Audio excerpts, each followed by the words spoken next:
नमस्तुभ्यं भक्तों। श्री शिव महापुराण चतुर्थ कोटि रुद्र संहिता का 17वां अध्याय शीर्षक है महाकाल ज्योतिर्लिंग महात्म्य का पुनः वर्णन।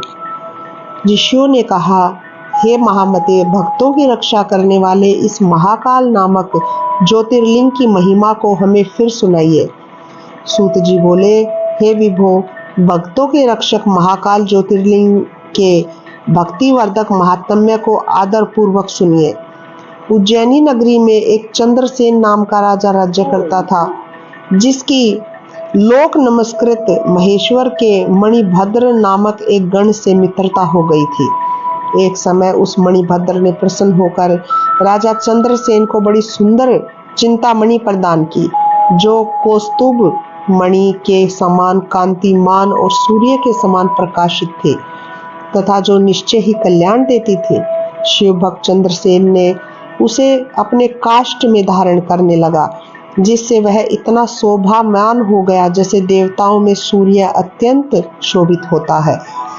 तब राजा चंद्रसेन की इस शोभा को सुनकर अन्य राजाओं को तृष्णा हो गई और वे चंद्रसेन से उस मणि को मांगने लगे, परंतु मणि को महाकाल के दृढ़ भक्त राजा चंद्रसेन ने उन राजाओं को नहीं दिया।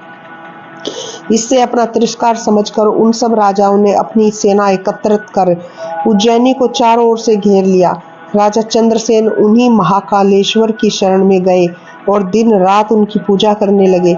फिर तो महाकालेश्वर ने प्रसन्न हो उनकी रक्षा का उपाय किया और संयोगवश एक गोपी अपनी गोद में एक बालक को लिए उस नगर में भ्रमण करती हुई महाकाल के समीप पहुंची। कुछ देर वहां ठहर कर राजा के उस शिव पूजन विधान को भली भांति देखा और पुनः अपने घर आई।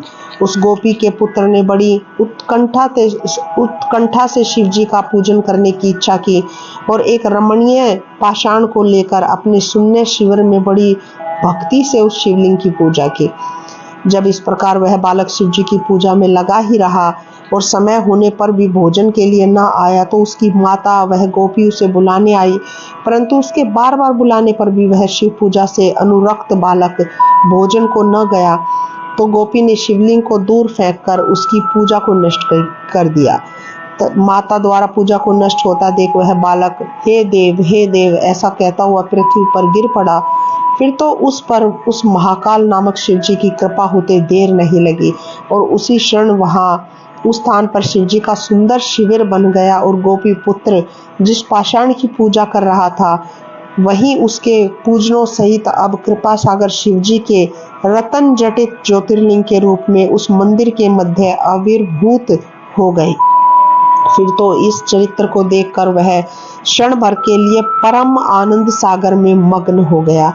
उस शिवालय से उठकर घर को गया।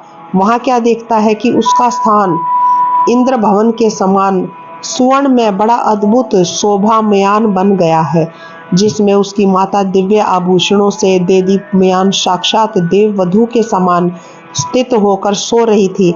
बालक ने अपनी माता को शीघ्रता से उठाया तो वह उठकर अद्भुत चरित्र को देखकर बड़ी ही प्रसन्न हुई और गिरिजापति शिव की प्रसन्नता को सुनकर प्रार्थना करने लगी।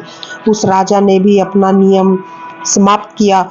रात्रि में वहां जाकर गोपी पुत्र शिव के प्रसन्न कारक प्रभाव को देखा। राजा चंद्रसेन प्रेमाश्रु बरसाता और शिव नाम उच्चारण करता हुआ बड़े प्रेम से उस बालक का आलिंगन करने लगा। इधर प्रातःकाल जब राजा उस नगर को घेर कर राजा चंद्रसेन से युद्ध करने के लिए उपस्थित हुए, इस समाचार को सुनकर उन्हें बड़ा ही आश्चर्य हुआ और उन्होंने कहा, राजा चंद्रसेन तो शिव भक्त है और यह उज्जैनी नगरी तो महाकाल की नगरी है, जिससे इसको जीतना असंभव है। अतएव यह तो मित्रता करने योग्य है। ऐसा करने से शिव जी हम पर कृपा करेंगे। ऐसा निश्चय कर उन सब राजाओं ने युद्ध का विचार त्याग कर महाकाल की नगरी में प्रवेश किया तथा राजा चंद्रसेन से मित्रता कर महाकालेश्वर शिव की पूजा की।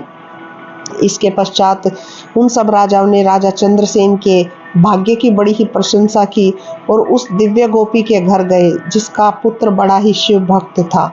सभी राजाओं ने संपूर्ण देशों में जितने भी गोप थे, उनमें उसी को राजा बनाया। इसी समय वहां सब देवताओं से पूजित वानरों के राजा हनुमान जी भी प्रकट हो गए। हनुमान जी ने उस गोप पुत्र का आलिंगन कर सब राजाओं की ओर देखकर यह कहा कि हे समस्त राजाओं, हे मनुष्यों, शिवजी के बिना अन्य कोई मनुष्य को गति देने वाला नहीं है। देखो, इस गोप पुत्र ने तो बिना मंत्रों के ही शिव की पूजा की है।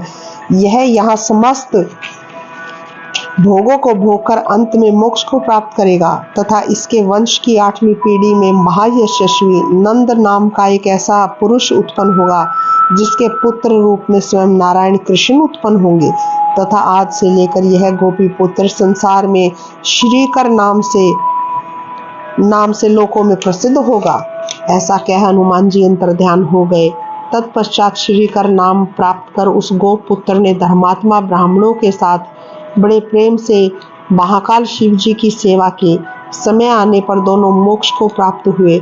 इस प्रकार यह महाकालेश्वर ज्योतिर्लिंग सत्पुरुषों को सुगति, स्वर्ग और शिव भक्ति देने वाला, सब प्रकार से दुष्टों का दमन करने वाला तथा भक्तों पर दया करने वाला है। इस प्रकार श्री शिव महापुराण चतुर्थ कोटि रुद्र संहिता का 17वां अध्याय यहीं समाप्त होता है। श्री शिवाय नमस्तुभ्यं भक्तों।